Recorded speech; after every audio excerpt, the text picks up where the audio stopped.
வணக்கம். பசியின் வாசிப்புகளில் பார்த்திபன் கனவு 2ஆம் பாகம். பொன்னனின் சந்தேகம். பொன்னி ஆற்றின் வெள்ளத்தின் மீது மற்றொரு நாள் பால சூரியனின் பொற்கிரணங்கள் படிய நதிப்பிரவாகமானது தங்கம் உருகி வெள்ளமாய் பெருகுவது போல காட்சி தந்தது.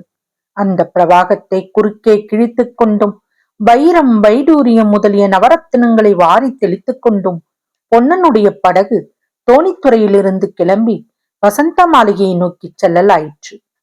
படகில் ஜடாமகுடிதாரியான சிவனடியார் வீற்றிருந்தார். கரையில் பொன்னனுடைய மனைவி நின்று படகு போகும் திசையை பார்த்து கொண்டிருந்தாள். நதியில் படகு போய்க் கொண்டிருந்த போது பொன்னனுக்கும் சிவனடியாருக்கும் பின்வரும் சம்பாஷணை நடந்தது. பொன்னா, கடைசியில் இளவரசருடன் எவ்வளவு பேர்தான் ஓர்ந்தார்கள் என்று சிவனடியார் கேட்டார். அந்த அவமானத்தை ஏன் கேக்குறீங்க சுவாமி? ஆஹா, அந்த கடைசி நேரத்துல மகாராணிக்கு செய்தி சொல்லும்படி மட்டும் இளவரசர் எனக்கு கட்டளையிடாம போயிருந்தா என்ன செய்து விட்டு இருப்பாய் பொன்னா? பல்லவ சைன்யத்தை நீ ஒருவனாகவே துவம்சம் செய்திருப்பாயோ? ஆமா ஆமா, நீங்க என்ன பரிகாசம் செய்ய வேண்டியதுதான், நானும் கேட்டுக்கொள்ள வேண்டியதுதான்.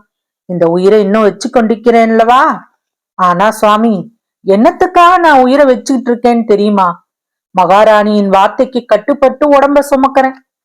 மகாராணியின் வார்த்தைக்காக மட்டும்தான் நான் பொன்னா? நன்றாக யோசித்துப்பார். வள்ளிக்காக கொஞ்சம் கூட இல்லையா? வள்ளி அப்படிப்பட்டவள் இல்ல சுவாமி. எப்படியாவது உயிரை காப்பாத்தி கொண்டா போதும்னு நினைக்கிறவா இல்ல. வீரபத்ர ஆச்சாரியின் பேத்தி அல்லவா வள்ளி. ஆகா, அந்த கிழவனோட வீரத்தை தான் என்னன்னு சொல்லுவேன். வீரபத்ர ஆச்சாரி இதில் எப்படி வந்து சேர்ந்தான் பொன்னா? இளவனார் சண்டை போடும் உத்தேசத்துடனே வரல. என்ன நடக்குதுன்னு தூரத்துல இருந்து பார்த்து கொண்டிருந்தார். ஆனா அந்த சமயத்துல இளவரசர் அனாத போல நிற்பதை பார்த்ததும் அவருக்கு ஆவேசம் வந்து விட்டது. இளவரசருடைய கட்சியில் நின்று போரிடுவதற்கு 1000-10000 வீரர்கள் வருவார்கள் என்று எதிர்பார்த்து கொண்டிருந்தோம். உண்மையில வந்து சேர்ந்தவர்கள் என்ன தவிர 5 பேர்தான். அவர்கள் கிராமங்களில் இருந்து வந்த குடியானவர்கள். திடீரென்று நாலாபுரத்தில் இருந்தும் வீர கோஷத்துடன் வந்த பல்லவ வீரர்களை பார்த்ததும் அந்த குடியானவர்கள் கையில் இருந்த கத்திகளை கீழே போட்டுவிட்டு திகைத்து போய் நின்றார்கள். இதையெல்லாம் பார்த்தார் வீரபத்ராச்சாரி.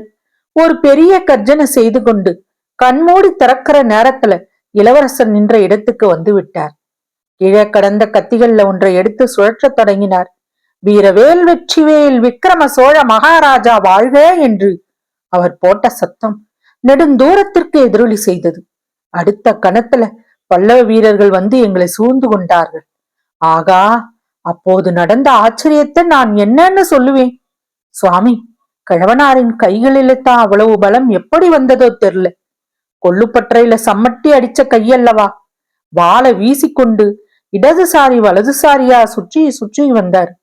தொப்பு தொப்புன்னு பல்லவ வீரர்கள் மண்ல சாஞ்சாங்க. 7-8 வீரர்களை யமலோகத்துக்கு அனுப்பிவிட்டு கடைசியா அவரும் விழுந்து விட்டார். இதையெல்லாம் தூரத்தில் நின்று தளபதி அச்சுதவர்மர் பார்த்து கொண்டிருந்தாராம். கிழவனாரின் வீரத்தை கண்டு அவர் பிரமித்து போய்விட்டாராம். அதனால தான் அந்த தீர கிழவருடைய உடலை சகல மரியாதைகளோடு எடுத்து போய் தகனம் செய்யும்படியாக கட்டளையிட்டாராம். அதில் ஆச்சரியம் என்ன பொன்னா?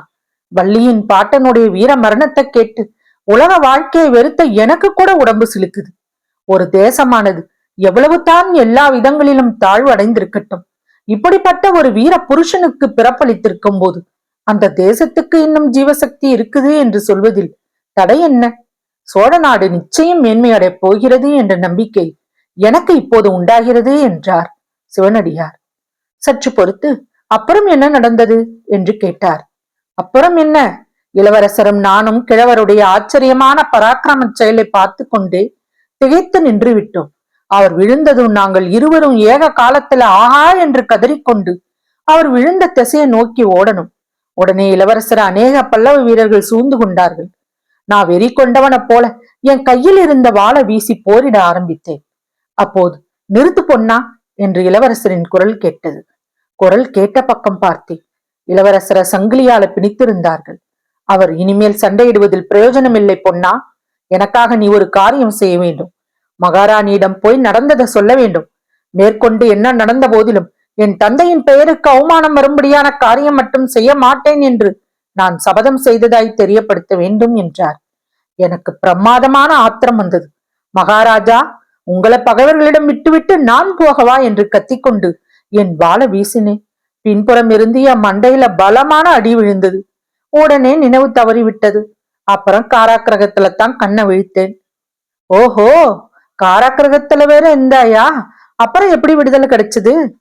மறுநாளே விடுதலை செய்து விட்டார்கள். இளவரசரை தவிர மற்றவர்களை எல்லாம் மன்னித்து விட்டு விடும்படி மாமல்ல சக்கரவர்த்தியிடம் இருந்து கட்டளை வந்ததாம் என்றான் பொன்னன். சக்கரவர்த்தி எவ்வளவு நல்லவர் பார்த்தாயா பொன்னா? உங்கள் இளவரசர் எதற்காக இவ்வளவு பிடிவாதம் பிடிக்க வேண்டும்? அதனால் தானே அவரை சக்கரவர்த்தி தேச பிரதிஷ்டம் செய்ய நேர்ந்தது என்றார் சிவனடியார். ஆமாம், நரசிம்ம சக்கரவர்த்தி ரொம்ப நல்லவர் தான். பார்த்திப மகாராஜாவும் விக்ரம இளவரசரும் தான் பொல்லாதவர்கள் என்றான் பொன்னன். பிறகு, நான் சக்கரவர்த்தியை பார்த்ததே இல்லை, பார்க்க வேண்டும் என்று ரொம்ப ஆசையாக இருக்கிறது. உறையூருக்கு எப்போதாவது வருவாரா சுவாமி என்றான். ஆமா, சீக்கிரத்திலேயே வரப்போகிறார் என்று தான் பிரஸ்தாபம். ஏது பொன்னா, சக்கரவர்த்தியிடம் திடீரென்று உனக்கு அபார பக்தி உண்டாகிவிட்டது போல தெரிகிறதே. சண்டையில செத்து போகவில்லை என்று கவலைப்பட்டாயே, இப்போது பார்த்தாயா? உயிரோடு இருந்ததனால்தானே உனக்கு சக்கரவர்த்தியை பற்ற உண்மை தெரிந்து அவரோட பக்தி உண்டாகி இருக்கிறது. ஆமாம், சக்கரவர்த்தியிடம் எனக்கு ரொம்ப பக்தி உண்டாகி இருக்கிறது. எனக்கு மட்டுமல்ல, இதோ என்னுடைய வேலுக்கும் பக்தி உண்டாகி இருக்கிறது என்று சொல்லிக் கொண்டேன். பொன்னன் படையின் அடியில் கிடந்த வேலை ஒரு கையால் எடுத்தான். இந்த வேலுக்கு சக்கரவர்த்தியிடம் சொல்ல முடியாத பக்தி. அவருடைய மார்பை எப்போது தழுவப் போகிறோம் என்று தவம் கிடைக்கிறது என்று சொல்லி பொன்னன் சிவனடியாரின் மார்புக்கு நேரே வேலை நீட்டினான். சிவனடியார் முகத்தில் அப்போது புன்சிரிப்பு தவழ்ந்தது. பொன்னா, நான் தான் சக்கரவர்த்தி என்று எண்ணி விட்டாயா என்ன என்றார். பொன்னன் வேலை கீழே போட்டான். சுவாமி, சக்கரவர்த்தி எவ்வளவு தான் நல்லவராக இருக்கட்டும், மகா வீரராக இருக்கட்டும், தெய்வாம்சம் உடையவராகவே இருக்கட்டும், அவர் எனக்கு பரம சந்துரு. ஒரு நாள் இல்லாவிட்டால் ஒரு நாள் அவரை நான் நேருக்கு நேர் காண்பேன். அப்போது என்று பொன்னன் பல்லை நரநரவென்று கடித்தான். சிவனடியார் பேச்சை மாற்ற விரும்பியவராய், ஏன் பொன்னா, அன்றைய தினம் மாரப்ப பூபதி உங்களுக்கு அருகில் வரவே இல்லையா என்று கேட்டார். அந்த சண்டாளன் பேச்சை ஏன் எடுக்கிறீர்கள்?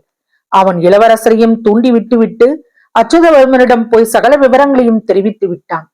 அப்படிப்பட்ட துரோகி அன்றைக்கு ஏன் கிட்ட வரப்போகிறான்?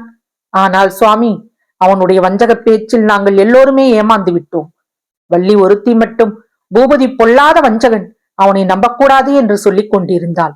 அவள் சொன்னது தான் கடைசியில் சரியா போச்சு என்றான் பொன்னன். வள்ளி ரொம்பவும் புத்திசாலி பொன்னா, சந்தேகமே இல்லை. அவள் ஒரு பெரிய தளபதியின் மனைவியாக இருக்க தகுந்தவள். என்ன சொன்னீர்கள் சுவாமி? வள்ளி ஒரு பெரிய சேனாதிபதியின் மனைவியாக இருக்க தகுந்தவள் என்றேன்.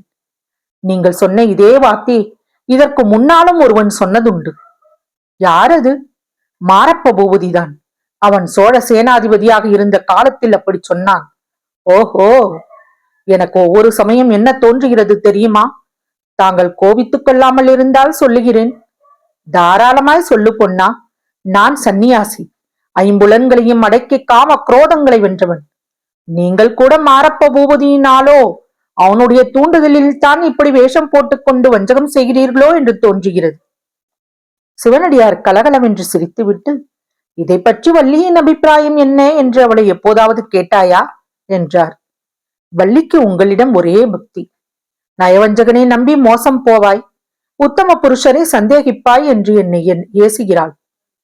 மாரப்ப பூபதி இப்படிப்பட்ட பாதகன் என்று தெரிந்த பிறகு அவளுடைய கை ஓங்கிவிட்டது. என்னை பரிகாசம் பண்ணிக்கொண்டே இருக்கிறாள்.